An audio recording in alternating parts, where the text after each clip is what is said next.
Hey, welcome to it, y'all. This is the Welcome to It podcast, if you didn't already know that. And this is a space where we sit down with people that we admire or they inspire us in some kind of way in their journey. And we just talk about all things life, all things, revolving the journey. So this is a place where you may get some gems. You may learn something you didn't know or be reminded of something that you already knew. I'm your host, Lano, and I'm sitting here with the fastest man on this side of the moon, Jeremy Pate. Yeah. And today we have a very special guest. Got a young man by the name of Jared Outlaw. Yeah. I make some noise for my brother, Jared.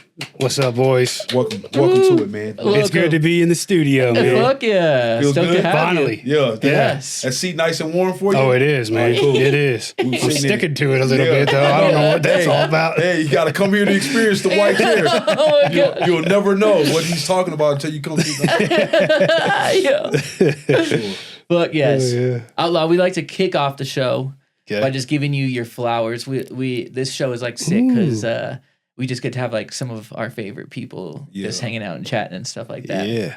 And so one of the reasons why I admire you, I was telling Lance this earlier, I was like, it's so cool because you're a young man and you're creative, but you have like such a good head on your shoulders and like you really, in my opinion, are thinking about the right things when you're making stuff, and you're just a really inspiring man on how you carry yourself, whether you're on the camera or off the camera. We've had the pleasure of making a lot of cool shit together. A lot, yeah. And it's just been so dope watching you be a businessman, an artist, and a father, a husband, an amazing brother, so I love you for that, and thanks for being in my life and showing me how to do that well. Appreciate you, brother. Fuck yeah. Yeah, Fuck yeah. appreciate it. Appreciate you.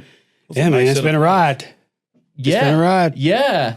You've been going, how long were you? Okay, so let me do a better job of introducing you as well. Outlaw is, you started off as, you would say, YouTuber, correct? Yeah. Yeah. And then you grew that in an incredible way and really used that almost, at least from what I can see, to platform your musical outlet, and then also to grow these other brands with merchandise, dip, and all that other cool shit. Yeah. Yep. Yeah. I mean, YouTube's kind of started in like 2006. And right when YouTube started, that's when I started. So it was like this new thing, and you couldn't make any money on it. When you first started, and I was always into entertainment, acting. I always thought I was going to go into acting or something like that, and movies. I did a lot of plays when I was younger, and so it transitioned well for YouTube, but most of the time I would just make YouTube videos to watch myself. I was like, "Oh, am I doing this right? Am I doing good?" And then kind of found some different communities that you could get, because back in the day it wasn't like there was no such thing as like a viral thing. It was like things went viral, like Charlie bit my finger, the keyboard cat, these cat videos and stuff back in the day. But it was like, it wasn't even, the word viral wasn't even around yet.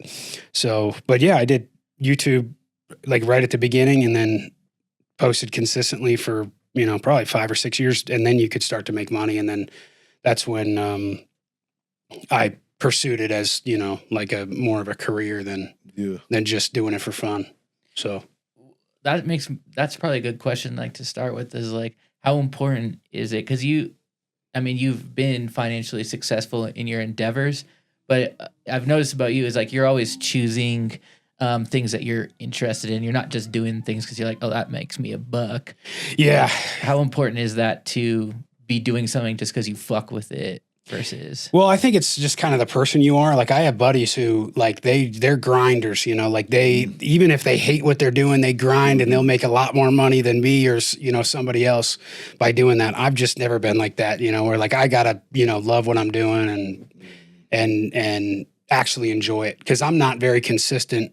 I used to be a lot more consistent when I was, obsessive about one thing. Right. But it's like, as I got older, I started, becoming obsessive about a lot of different things, and then having all of these different interests. And that's where I think my, instead of making content consistently, it was being more consistent in the businesses that I'm in, and because that interests me as well. So it's, YouTube, like, well, when I first was in YouTube, like the first 5 to 6 years before you could make money, I remember like I was a fisherman up in Alaska. I used to work up in Alaska as a commercial fisherman. And I didn't want to go up the second year because the first year sucked so bad and we didn't make any money. And I was just like, that's a grind. You're watching, Deadliest Catch on TV. I'm like, these guys. That's exactly what I went to. Yeah. I'm like, yo, my brother was on Deadliest Catch. Yeah. Right there. You could see, I think it's season 5 or 6. Yeah. You could see my back. on one of the episodes, you could see my back. I was working on a tender boat. But yeah, that's crazy. I went up there and caught salmon. And the second year I was up, my captain was pushing me to take over the boat. When he left, he had arthritis really bad, and I was basically running the boat by myself. Yeah. And he was pushing me like real hard to. He's to like, do my it. hands ain't gonna make it. Yeah. Your hands still look stable. No, yeah. You sure you don't want this job? And most crews up there on the Bering Sea, they had 2 or 3 guys, and it was just me and him. So I was doing his job, and he could stay up and drive the boat and stuff, and I would get a couple hours, but it was like. It was all day, every day, just me. So it burnt me out big time, and I was up there for like 6 months. That? I was lonely, yeah. Yeah. I didn't touch land for 4 months, I think. Was like the longest time I didn't touch Just land. you and this guy on a boat. Yeah, it would have been longer, but I got one of my molars got infected. I was picking fish. We were net fishing. Yeah. And I was picking fish, and I was chewing on one of those what are those things? The Werther's can, like the butterscotch candy. Yeah, what grandma has. Yeah, and I was chewing on one of those, and my tooth cracked in the back. Yo. And I was like, oh, my tooth. And it didn't hurt. It was fine. And then like 3 days later, it got infected. And so I had to hitch a ride. It was kind of like a lull in the season. So I hitched a ride on a crab boat, went to town, got my tooth pulled, then it went back out. It was like 4 days down. That was the only time I touched land for the whole time I was up there. I've been doing it every week. Oh, my tooth again. Oh, another one. They were like, damn. I don't know what's going on. I was thinking about it. I was like, maybe I should grab one of them and break another tooth. Yeah. But the whole point of that was that at the end of that season with the push of like him trying to, and it would have been a great job. I would have been running the boat and making a lot of money, a lot more money than I would have been as a crewmate. And that's whenever I was like, this is the turning point. I got to make this YouTube thing happen because this is where my head's at. Yeah. And so ended up doing that. And at the same time, I was like thinking about doing some wrestling stuff and like some entertainment, like professional wrestling and crap. Yeah. So I had a buddy that went to Missouri and you guys remember Harley Race from back in the day? He's like Ric Flair days. Yep. Way back in the day. And so I went to his school, which was in Eldon, Missouri.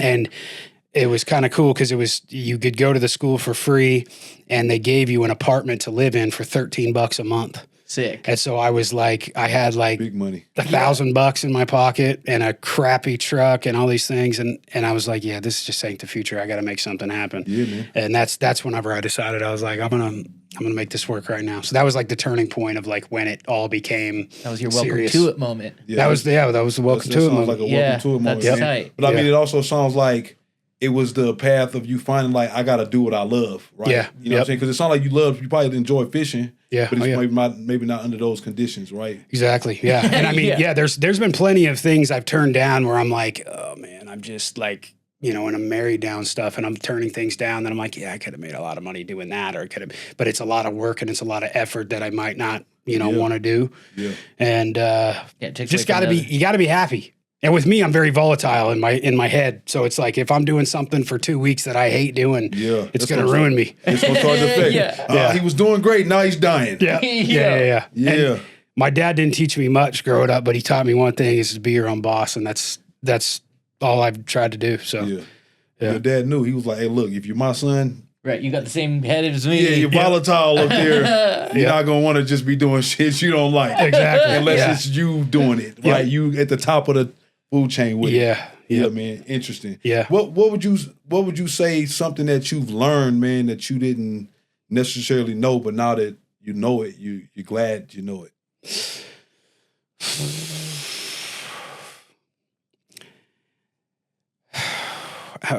There's so many things coming to my head right now, but I mean, probably like the biggest would be, I mean, when you're making decisions like I was making to just like do what you love, even though it might not make you, a lot more money or whatever, it's to, and like I said earlier, I'm not the most consistent with things. Like I'll be interested in something and do it for 2 weeks. And I'm like, yeah, maybe this isn't you know, I was so into it, but now I'm like not into it. I'm going to continue doing this, you know, but it's it is perseverance when things get hard. Cause it's like, if you just have the perseverance when things get hard, you're going to beat 99% of other people. Yeah. And so, and when you love something enough, and just to find obviously what you love, and then when you love it, don't look at other people and think it's a 9 to 5. Cause especially when, you know, nowadays with everything with technology and online and stuff, like when 5 o'clock hits, it's not really over. Yeah. Like Right. you still got, you got another 12 hours you could do before 9 a.m. comes that you could be getting ahead of other people too, you know? So, just working hard and having the perseverance to stay with it. Yeah. And, that's kind of like a cliche, but at the end of the day, that's what matters most. Yeah. Well, one thing, I'm sorry. No, go ahead. One thing, because you're entering a new chapter of your life, or at least it was a new chapter for me because now you have 2 beautiful ladies and a beautiful bride. And it's like that chapter kind of, at least for me, makes you be more strategic about how you're a grinder. Yes. Because before it's like, cool, I can just put hours on the board all day. I can do that easily. Yeah, when hospital bills start coming in, and you know things that you know you don't like think, you should be home for dinner at least a couple nights. I'd love to see you. Your kids, you know. Yeah, you start to become a lot more cynical about, like, you know, certain things, and you're more dialed in. Like when my wife and I first met, you know, we dated for 4 years before we got married. It was wild. It was like whatever I wanted to do at the time. And it was like spending money however you wanted to. But now it's like, you know, you're thinking about your kids' future. You're thinking about trying to, you know, give your wife nice things. And my mindset 10 years ago was I'll never get married. I'll never have kids or whatever. Just like, cause you're so, especially in the business of YouTube, like you have to be so selfish. Yeah. And it's not very healthy, but you have to be so selfish in that business. And it's not healthy. And so now you're thinking about, you know, all these other things, and my life has changed completely. Like I am so disconnected from not from reality, from YouTube, socials. I'm so disconnected from people on that now. Like when I meet, you know, I'm kind of like when it comes to YouTube guys, and there's guys that are like big now on YouTube that look up to me and they're like, dude, you're an OG. And like, I watched you when I was freaking 7 years old. And, you know, like, golly, cause I've been doing YouTube almost 20 years now. Dang, that's great. And, wow. Yeah. And these guys are like, they're looking at me and they want me to film with them, and they want me to do these things and collaborate. And I'm like, I don't even know how to connect with you guys. Yeah, like, how do I upload this thing? Yeah. Like, you want me to do the wrist dance? You invented this. They're saying words I don't even know. It's like you ain't got no wrist. What's up, brother? Exactly. So YouTube, what was one of the, I don't know, most interesting, fun videos that you've done doing that? Because I mean, I know it's tedious work, but what was one of the ones, if you could think of any of them, right, that you was like, oh, I really enjoyed that one? Yeah, I did the same type of content for like 10 years. I was kind of like an ambassador for a lot of tobacco companies and stuff, which is bad to say now, but like back in the day, there wasn't all these regulations and everything. Yeah. So I was just doing the same type of content over and over, working with a bunch of different brands, and that was excess income that I could get every month. And so that was before people were doing brand deals and all that kind of stuff. I figured it out kind of beforehand. Yeah. And once I started getting off of that and started having more viral videos, that's when my mind started like, oh, this is a little bit different now. Like I don't have to make the same stuff every time. I just need to have something super clickable and something that people are going to be like, what? I would never do this. I got to watch this, you know, right. Something like that. So, there was like when I remember when I hit 1 million subscribers, I was like, okay, I'm going to go ride a bull. So that was one of them. And we did like this whole, like silly documentary series of me going to Texas and riding a bull, and just got mauled. Twice. But I honestly, some of my favorite, because I was always known as, you know, like just like a YouTube guy that I would make a vlog. I would make a sit down video in front of a camera. I would do a whole bunch of different things, but I'd also do the music. Yeah. And so when I first met you, and I did a music video before I met you when I lived down in Kentucky, but then when I moved here, it was like, all right, I need to find some video guys. And then I met Jeremy. Okay. And our first video together, and I remember pitching it to him, and I'm like, I know this is going to sound weird, but I do parodies, gangster rap videos. Yeah, you're used to doing gangster rap videos, and I'm coming in here. We got a parody song called "Sagging Her Boobs," and so that was our first one. But we filmed it at Cold Crush. Remember, your truck got locked in the Catholic church. Got locked in the Catholic church, and what was his name? Something, Father Pasquez, I think it was. Father Pasquez. Yeah. The neighbors had to give us. Shout out Was to it you. the neighbors that gave us bolt cutters, or did you have to go get them? No, I think the neighbors gave it because the neighbors were like, "Fuck that church." Fuck that church. And we were like, I was like, I don't know, this feels weird, dude. Yeah, for real. Like, can you not say fuck this church and just It was a Catholic church. So. Yeah. Oh, okay. Fine, we going. All right, let's stay there. Let's stay in our lane here.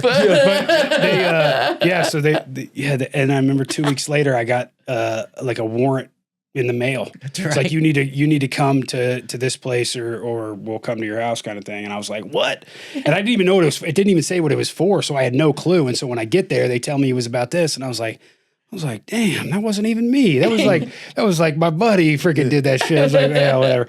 And I had to pay to get the freaking lock fixed or whatever. But I remember the guy, the welder. There was like this little broken piece of metal or something on the gate. I didn't even watch him do it because I was in the truck and they couldn't open the gate. Yeah. And so you was like, I'm just trying to pull off as soon as y'all get this thing over. Yep. I was just going to drive right through it, to be honest. But the welder, he was like, you just have to pay to get it fixed. And I called the welder whenever he got there, and he's like, it took me 2 minutes. He's like, you ain't even got to pay nothing. Serious? Like, wow. Wow, that's the Lord right there. Yeah, it is. That's how the good Lord works. Yeah. But I mean, honestly, like my favorite, some of the favorite videos I've ever done is working with Pape and and some good adventures. Jason. Yeah, we filmed like almost 20 or so music videos together and other stuff too. But those have always been fun. It's just because it's like, it's outlandish. It's off the cuff. It's it's something different and creative. Too. Yeah. Like fun, kind of can let loose, like kind of coloring outside the lines for you. Yeah. And we've done all different types of things from comedy to like super serious stuff. And, so I would say those are probably some of my faves. That's cool. Yeah. Sick. Yeah. Man. What about what's one of the weirdest experiences, man? I know you answered this on the questionnaire, but give me one of your weirdest experiences.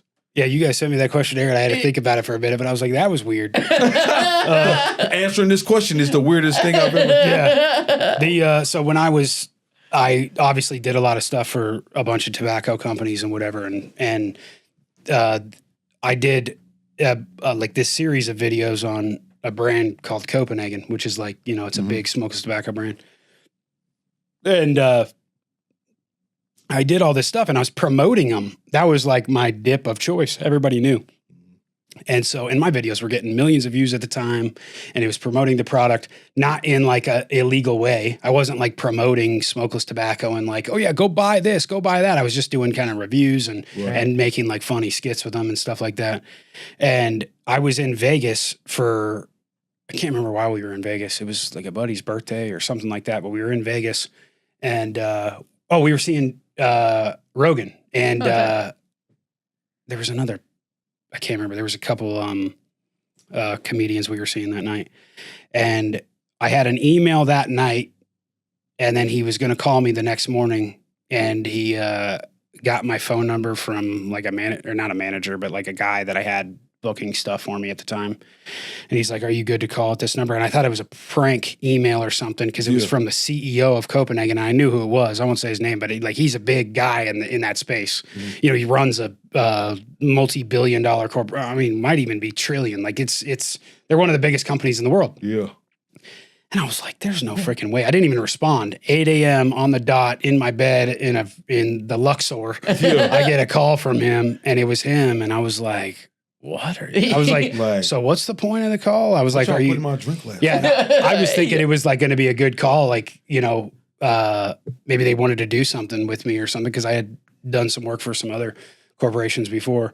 And he like was a complete dick and was like, you can't be making videos on our product. You can't be doing this. You can't be doing that. Take this part of your video out or we're going to take it down. And I was like, what? I'm like, dude, you can't do that. I'm like, anybody can upload a video. Just because I get millions of views doesn't mean that I'm like, like I'm making your brand look good. Yeah. Like I could understand if it was making it look bad, And so that was probably the weirdest thing that happened, What which was his- I never took anything down, or they never did anything about it, but it was just weird that happened. Yeah. So Yeah, What 'cause was he was up tripping.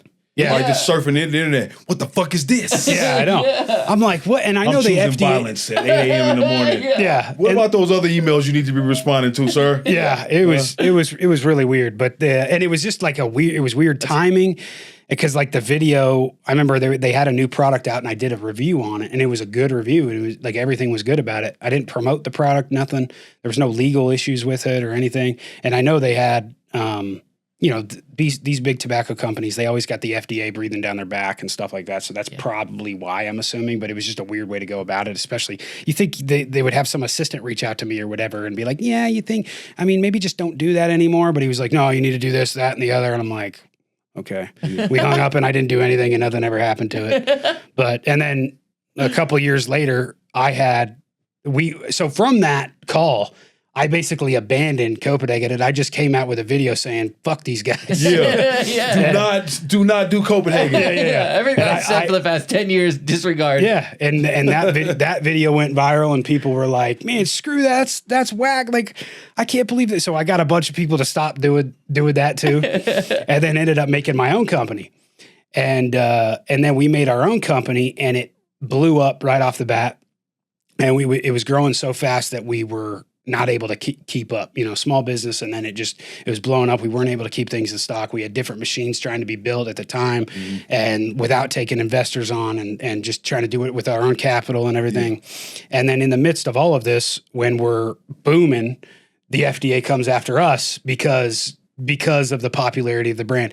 There's 20 other companies just like us out there doing the same exact thing, but they don't go after them because they're not they're the big fish in the pond. That's right. Yeah. So they made an example out of us and saying, they're changing the laws, and this is why we can't do this. And so that was another weird thing that happened too, that obviously sucked business wise, but we were able to turn it around and make it work.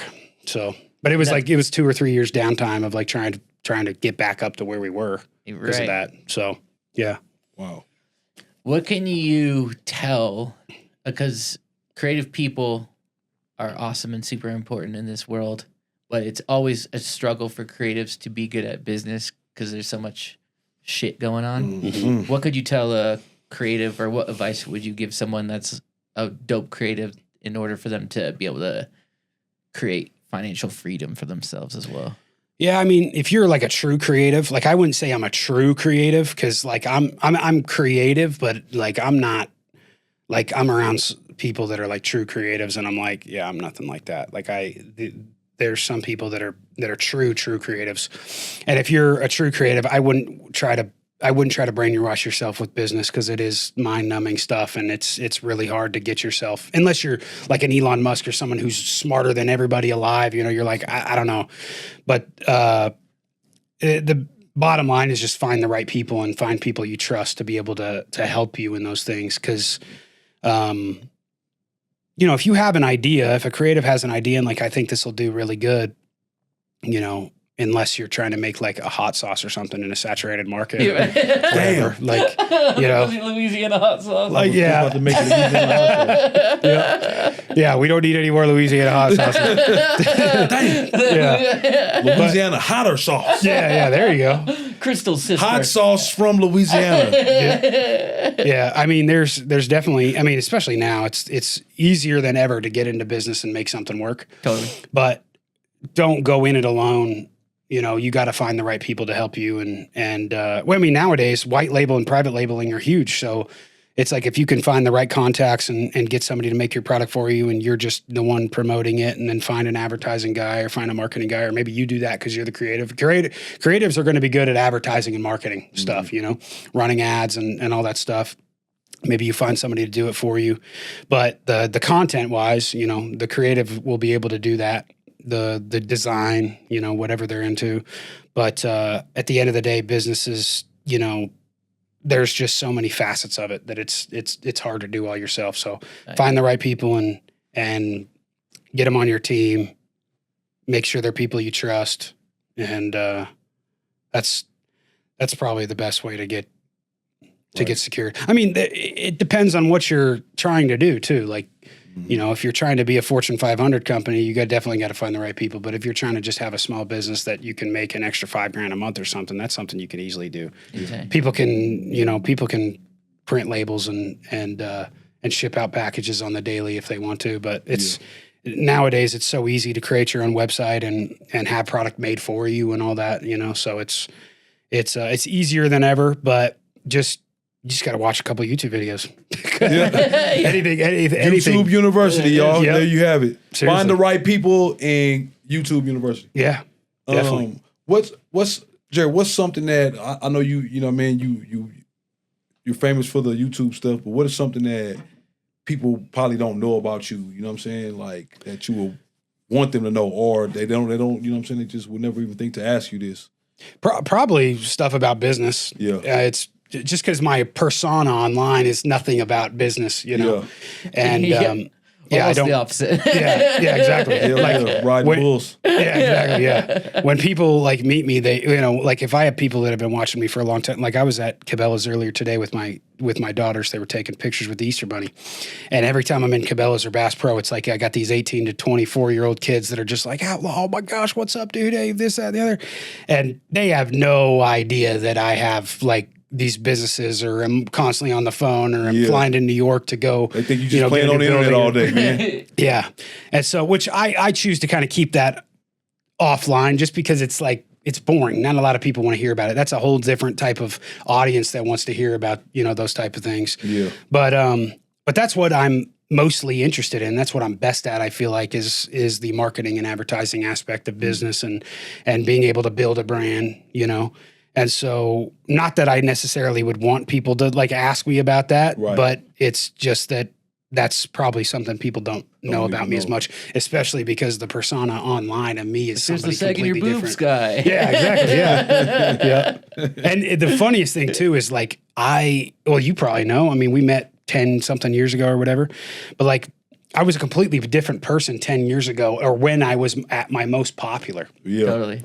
And now, obviously, with kids and with businesses and with the hardships of businesses and YouTube and things like that, I've changed a lot.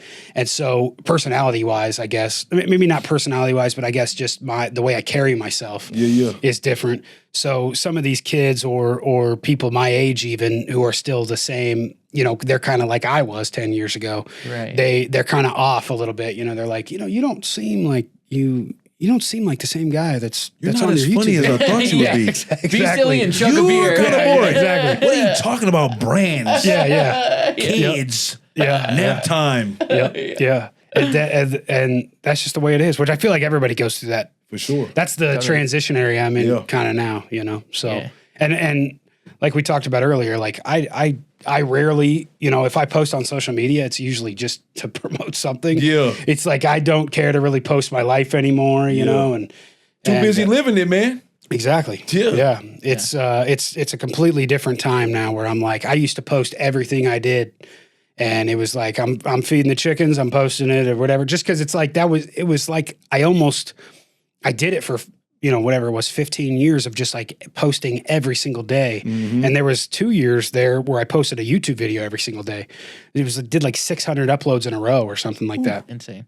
And I couldn't even think about doing that anymore. Right. I'm like, what do you call it? What's that? What do you call it when you can't stand imposter syndrome? Uh-huh. It's like I almost have imposter syndrome where I'm like, well, it's not a syndrome. It's just like I don't want people to think that I'm cool or whatever. Yeah. Like, you know, when you go on social media and you see like, well, we were talking about the NBA earlier. Like when you look at an NBA player on Instagram, like that's a cool motherfucker. Like that's a dude. I want to be like him. I want to have that car. I want to have that vest. And you know, I couldn't even imagine doing that anymore. Like I just don't. I don't have the want to be popular or for people to talk about me, or when I go out in public, it's like, you know, oh man, I hope somebody comes up and recognizes me because I'm with this guy and I want him to think I'm famous or something. Like Like what we were kind of talking about that before the show, like the cliff, like there's rock bottom and then there's the cliff top. Right. And it's like you can get to the highest point in whatever it is that you're doing, and you just like, all right, there's nothing else for me in this Yeah. per se, right? Like I don't have the same thing for it, and it's Yeah. really because you start to find yourself, Yeah, exactly. right? You find you, and you like, I'm kind of complete. All that other stuff is Right. almost like too much Right. overload. You know Right. what I'm saying? Overload of. Yeah. I got a whole wife and kids who think I'm the coolest person in the world. Exactly. I don't need a million people to be like, "What you gonna do today? Yeah. What are you gonna do today? What are Right. you gonna do today?" Yeah, Like, and it's kind of age demographic too, because Yeah. if you see, like I started when I was 16 Yeah. doing YouTube stuff, and then kind of slowed down whenever like my late 20s, and that's kind of like everybody in life. Like once Mm-hmm. Yeah. they get into their 30s, they start taking life more serious, or they start focusing on other things. They don't care what other people think about them. They don't, because in your 20s. Especially nowadays with technology, about social acceptance. media, Yeah. people are scrolling. Oh man, I got to be like him, or Yeah. I want to be, So Yep, indirect. The power of suggestion. It's a dangerous thing. Yo. yeah, exactly. Yep. One thing that got me making think of, well, didn't say any real words there. One thing that got me making think about was What? what? The Bro, fuck? got me thinking Make a- about Hey, dude, we rapping on here.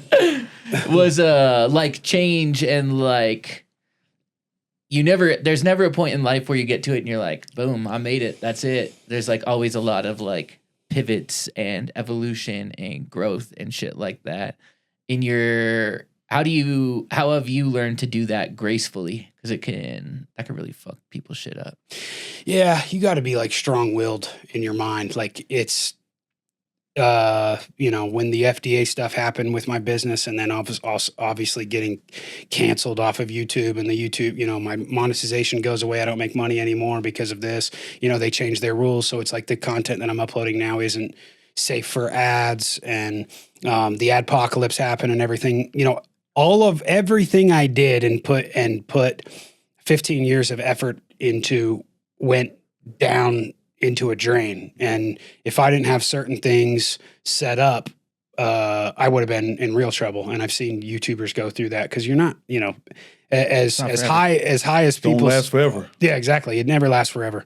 So I've had my 15 minutes of fame, but I just made sure that 15 minutes of fame was built in a way that it's going to last longer than Then you run on YouTube. yeah, right? yeah, exactly. Get the Beyond residuals that, like outside of that, Right, all the yeah. other things And I've never there's definitely moments I've had where I'm like, oh man, this is great. Like things are going good and whatever. But like, I think it's just you want life to kind of kick in the nards every once in a while. Cause it's like, It's you boring as shit if it doesn't. Yeah. You gotta stay humble, and you gotta, I mean, how do you know? just If gotta you, continue. yeah, how do you know if you can do it if it ain't constantly trying you, right? Right. Yeah, you exactly. have to be being tried Yeah. in the game of life to know that you can still do it every once in a while. Yeah. And some people aren't strong enough to persevere. Like, there's definitely, like, I've met tons of people they're like, hey man, this happened to me and I just don't know how to get back up. And I'm like, well, Like, you have a hangnail, buddy. Yeah. And I'm like, you want to hear something? I'm like, this is what happened to me, and this is how much money I lost, and this is this. And they're like, oh shit. Yeah. And it's like, it's just giving people examples, it's like, even if, one of my companies sold for billions of dollars or something like that, the type of mindset that I'm in is like, it can't be the end. It's Right. like, I can't just retire and stop and do it. There's always, just being a busybody and just continue to do what you love to do. And, if you just, let's say something did sell for billions of dollars and you could just retire and move to Fiji or whatever with your family and, whatever, it's going to get old. It's gonna Yeah. get No old matter quick. how beautiful it sounds. Totally, yeah. Whose kids are these? Yeah. Who is this woman? Yeah. Yeah. I do a lot of self-destructing too. I've noticed. Yeah. Like, Oh, yeah, I'm like, oh, too much on my hands. So I Yep. should put down on the bottle and the cocaine and do something Oh, productive. God. Yeah.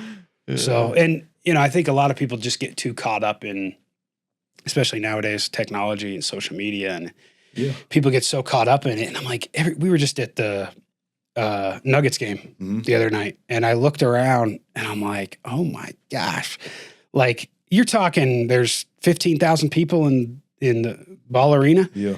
Or whatever, maybe more. And Maybe I'm like, like 19. everybody was on their phone. Yeah. Everybody, like they were either videoing or they're freaking Yeah. scrolling. I'm like, this is wild, especially at a sporting event, you know? And so there's definitely an addiction to technology and seeing what other people are doing when at the end of the day, it doesn't matter. And it's just, I don't know. It makes me sick. Yeah. It does. Yeah. What do you like? Your kids are still young, but I'm always hopeful that like maybe our kids' generation will be like over the technology. They'll see like I hope so. Yeah. fucked everyone in. Got to make them go outside, man. Yeah. There's definitely going to be a come to Jesus moment, I think, with for sure. where everybody's going to get on board eventually, but maybe not. You know, because it does feed. It does feed the. I think we're too far gone with technology and the socials, man. I think it's such a. Yeah. I don't think there's no turning back. I don't think we're turning the clock back on this. I think we're just gonna go deeper and deeper into it. But it's gonna offer a space to where, like, I think about coming up, and my mom had this phrase of like, I would say, "Well, my friends, they're doing it." I'm like, I don't give a damn what Jimmy and them Are you going to doing. jump off a bridge too? Yeah, Jimmy jumps off a bridge. Yeah, it's gonna become a thing of just like, do it. Start grassroots, start foundation in your house with your kids of just like teaching them healthy lifestyle with the social, you know what I'm saying? So, you know, social success versus just personal success off of the internet. And I think it's going to become a place of that's how it gets separated of like who's been enlightened to the internet and its things and who's like consumed by it. Yeah, because it's like you're not going to keep them off of it because to be honest with you, within 10 years, everybody's going to be working on the internet. Like it's just going to be, you know, you have to know what to do. Yeah, manufacturing. You know, nobody's making cars anymore by hand. Right. You know, these things are just not going to be done. There's going to be a few jobs that will be, but you know, Grease Monkey's going to be all computers maybe down the road where your oil change is going to be done differently. You know, that's right. Yeah, like a car wash. You got to teach whoever or even yourself now, if you're in your 30s, 40s, 50s, whatever, to have a healthy relationship with it. Because me, I don't go on Instagram and scroll and YouTube and stuff. And if I ever find myself where I'm like watching, you know, I'm big into basketball right now, but it's like if I'm watching something about it, you know, all you got to do is this, and then you're stuck. Totally. You're in it for hours. You know? So you got to be self-aware. Yeah. Or those alarms, people, you know, like a little screen lock and shit like that. Oh, do they have those? Yeah, you can do it on your iPhone. Has it? Oh, really? Auto. Yeah. Oh, I didn't even know that. Free game. Yeah. I'm gonna do that now. Yeah, because then you just like set the time for like, I have 15 minutes on my Instagram app. Oh, okay, yeah. Crazy thing. I do play a game with myself every week because like every Sunday I get the screen time. Right. So every week I try to get it lower. Totally. So it's pretty good now. So what is it at? What's a good screen time for you? Well, I don't know if it can. So I think because I'll fall asleep to listening to stuff like I'll like. So you're already making excuses for why it's skewed higher. Yeah, no, but it's usually in the 2 hour range. I feel like that's great. That's great. That's good for a week. Yeah, that's pretty good. Yeah. And that's me, and that's me mostly doing the posting and stuff for like the business stuff online, like on the computer. Yeah. So that doesn't account for it too. But that's just, you know, business stuff. Like it's got to happen. Yeah. But like me scrolling and stuff like that, it's. I mean, I don't even know. I mean, the average person is probably upwards of freaking 8 to 10 hours easy. So that's crazy. Because how do you find time for that? I know. I think it's most of the time it's people when they wake up, when they go to bed. Or taking the shit. Yeah, or taking a shit. And that's just a long ass shit. Yep. Oh, yeah. Oh, yeah. We're called shits now. Boy, your feet got to be tingling. I just want to know how school is going now. It's a shit show. Are y'all kids in school now? Yeah, I got a 12-year-old and an 11-year-old and a 7-year-old, and they're in school, and I think our school does a pretty good job of regulating that with the kids, but they also go to a charter school. But a lot of the public schools, I went in and spoke to some of these kids, and I mean, like the phone is an issue. Yeah. And it's not like how we were in schools, like, give me this stuff, the teacher taking it and putting it in my drawer. I mean, these kids ain't even going. They're not going for that. Yeah. Like, they know the rights. Right. You ain't taking my phone. Oh, yeah, exactly. Yeah. Yeah, you know what I'm saying? Like, so I see videos like that all the time. Yeah, a part of the respect has gone out, and the phone is sacred. Like, and they doing everything on it. Everything. I know, it's wild. I mean, I think about it when we were in school, and it was like I would try to, when I was like, you had to write your senior thesis or like an essay or something like that, and I would be like just thinking for hours of like, okay, what should I do for the next paragraph and stuff. Where now you got AI, ChatGPT. I'm like, how do you even? Yeah, for sure. I don't even know how you tell, because like you could get a whole essay written in less than a second on ChatGPT and change a couple words and you're good. It's yours. Yeah. Yeah. I remember my biggest thing was just trying to sneak candy in my pocket in class Yeah. and eat it. Yeah. Yeah. Oh yeah. Or remember putting your headphones in your up your sleeve? Oh, so you yeah. could just, Yeah. Oh yeah. Not my cell phone. Yeah. I remember kids doing that, and they would put half their hoodie up. And they'd have one butt in. Yeah. Just DMX is blaring. It's like, yeah. X gonna give it to you. Yeah. Gonna give it to you. Yep, gonna give it to You're just trying to be cool. And the teacher's like, I can hear it from up here. you. Who's listening to DMX? I've heard that dog bark at least 6 times. You don't understand me. Yeah. Shut them down, open up. Shit. Oh my gosh. For Yeah. real. Yeah. Golly. Yeah. Yeah, it's fast. It's What a fast. time. But and the crazy thing is too, it's like we the shitty thing is we have to use it to like Do it. Pretty much everything. You know, like I know. Yeah. I mean, that's the way the economy is now. It's I think it's just like you said, though, it's just a space of awareness. mm-hmm. Just being aware that stuff like screen time, being cognizant of that, because there's no getting away from the internet. you Right. know? So it's almost like keeping it in your regimen Yeah, for just being have- healthy. Like, yeah. oh yeah, there's just keys in life, and discipline is always going to be a key that you have to apply to all spaces in life. yeah. yes. So whether it's your phone, whether it's your eating habits, whether it's your sleeping habits, the company you keep, it's all about the discipline factor. So Totally. when I think about just raising my kids in this era, that's just all of what it comes down to, of just like having a level of self-control. Like, Yeah. you know, And have them focus I on love that. things that actually matter. yeah. And I'll ask my kids, like when my daughter's like, it's about to be the weekend, so I know they're about to be on the game, you know, for more than usual, because during the week we don't really do it at all. Yeah. And so I usually will tell them, I'm just like, just be mindful of how that stuff is making you feel. That's really what Right. I want you to be aware of. Yeah. Shit. You're having a good time, that's cool. But when you step away from it, you need to ask yourself, how am I feeling? You feeling drained and nasty and yucky?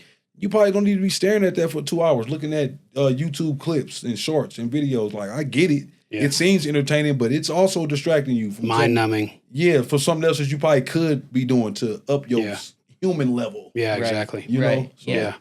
There's time and place for mind numbing stuff. There you know what is. I mean, it's like, Yeah. Yeah. of course, but Especially when, I would say, especially when you're at the point of like, I was having this conversation with my wife where it's like the mind numbing stuff, you almost look forward to it because you're just so, with your kids all day. And Yeah. especially in Colorado where it's like maybe a blizzard, it's snowing out right now, you can't go outside. Yeah. You're just cooped up and It's whatever. easy. Yeah, it's easy. We're back in the 90s or 80s. You read a book or something. It's the same way, but it's more entertaining. yeah, So it's, yeah. It's that's great. what It you is. got first, Lance. I think this, we're kind of getting close to the end, but I would like to know a little bit more about your spiritual truth question that you answered I don't know if you remember. Yeah. What's one spiritual truth, man, that you kind of live by? Well, I kind of I think I put life is not as it seems. Mhm. And it's basically going off what we just talked about with technology and comparing yourself to people. And, it's, what's that song? Bittersweet Symphony by the nice. Verve. Yeah. Totally. That song is like, that song's kind of what I'm talking about. Mhm. You're a slave to money, then you die. Yeah. And it's like, that's not what life is supposed to be. You know? Say that.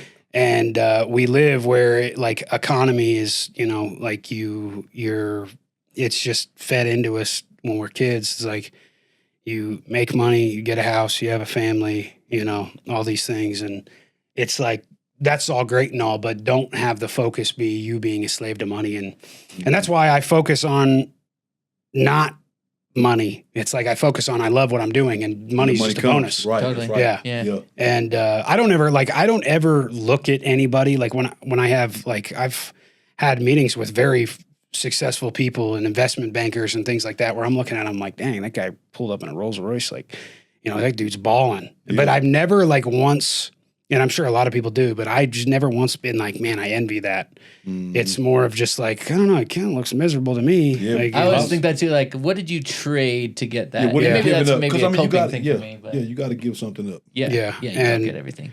it's just try to get your mindset in a healthy mindset where you're happy with your life and you're doing things, whether it be traveling or seeing different parts of the world. Yeah. I want to that's a big thing for me is we live on this giant rock in the middle of a freaking solar system that most of us have no clue what the hell we're doing unless we're talking to Neil deGrasse Tyson and he dumbs it down for us, you know? Yeah. And, you know, all we know, we get one life. And it's like, are you going to spend it the entire time trying to chase the attention and the attraction of other people when that doesn't matter at all? It's like maybe set your sights on going and seeing the entire world, you know, and maybe that's the money is going to help you do that. But it's like don't have your money be, you know, I wouldn't want you to have this mindset of like money is going to buy me more materialistic things that are going to make me happy. You know, go get experiences and things that, you know, when I always think about it like this, as cliche as it sounds, is like when I'm laying in my deathbed, did I do everything that like I could like magically in my head think that would be so cool to do, you know? Yeah. Because did I have my kids experience it? You know, the older you get, it's like, it's your kids and it's your grandkids, and, you know? Yeah. And look at just like the past of your guys' life. Did you have a fun uncle or did you have a fun aunt? And you're like, oh man, they were the coolest person in the world. And still to you, even though they weren't famous or anything like that, they were like the light of your life, you know? Yeah. And so if you could be that for one person without being this, you know, I'm popular on Instagram or I'm popular on YouTube or something, you know, that's the mindset you should have. Yeah. Because it's not as, and I can see the comments of people saying this where I've said this many times before and they're like, oh, it's easy coming from a guy who has money. And it's like, I've said this before, like look back at videos from 10 years ago and I've said the same thing, you know? Yeah. And it's just don't chase the thing that you see people on Instagram chasing and want a Lambo someday or a Ferrari and things that don't matter, you know? Mm-hmm. Totally. So that's a great truth, man. You know, it makes me think about this phrase that I pretty much live by, and it's especially if I'm having a tough time or a tough day, or if I see somebody having a tough day, it's imagine being in a room full of a whole bunch of random people and you have to throw all of your stuff on the table, like your life, all the stuff. You would probably be running to go pick your shit up. Yeah. You know what I'm saying? Like you really would be, because I feel like comparison is really the thief of true joy. Yeah. You know, so to be looking at other people, your neighbor, your friends, strangers alike, you know, Rolls Royce or a Hyundai, and to be looking at those things of like, oh, I wish I could. And it's not that you can't have those things and be inspired, but don't do it for the space of like, because I want people to look at me and be like, I want to be like him. Exactly. It's like, like you say, it's like if people were to be inspired by me or anything that I'm doing, this would be like, hey, go be you. Yeah. My spot's already taken, man. Yeah. And success is limitless. Right. And it's really how you want it to look. Yeah. It's how you want it to look and how it makes you feel, most importantly. Yeah. And I mean, nowadays, everything's so manufactured on the internet. Everybody you look at, even myself included, you know, there's this algorithm you get into yourself almost where it's like you're this manufactured thing doing the same thing that works every time. And you see that on YouTube and television and, you know, everywhere. And so people are going to start wanting, you know, they're going to start wanting real. Mm-hmm. And if you're real and you're yourself, you're going to be more attractive, you know, and we're going to start seeing that transition in the next few years, I think, for sure. So just be yourself and, you know, go after the right things in life, not the things that we talked about, like everybody stuff, you know, that everybody wants. Yeah. And I think also along with that, it's like if you're able to pop being authentic, it allows for you to have a much richer life because it allows for you to be able to grow and change and evolve and not feel like you got to do this thing. Exactly. You're not like a caged, what is that? Like you're in a velvet covered prison or something like that, they say. Where it's like, oh yeah, you don't want to do that. You want to go explore and be different. Yeah. Love it, man. Swag hard and leave a good looking corpse. That's what they say. Come on, swag hard, leave a good looking corpse. That's tight. This dude's got all the shit. Hey, I don't know. Good landing point. What up, though? I love it. We just want to thank you. Thank you.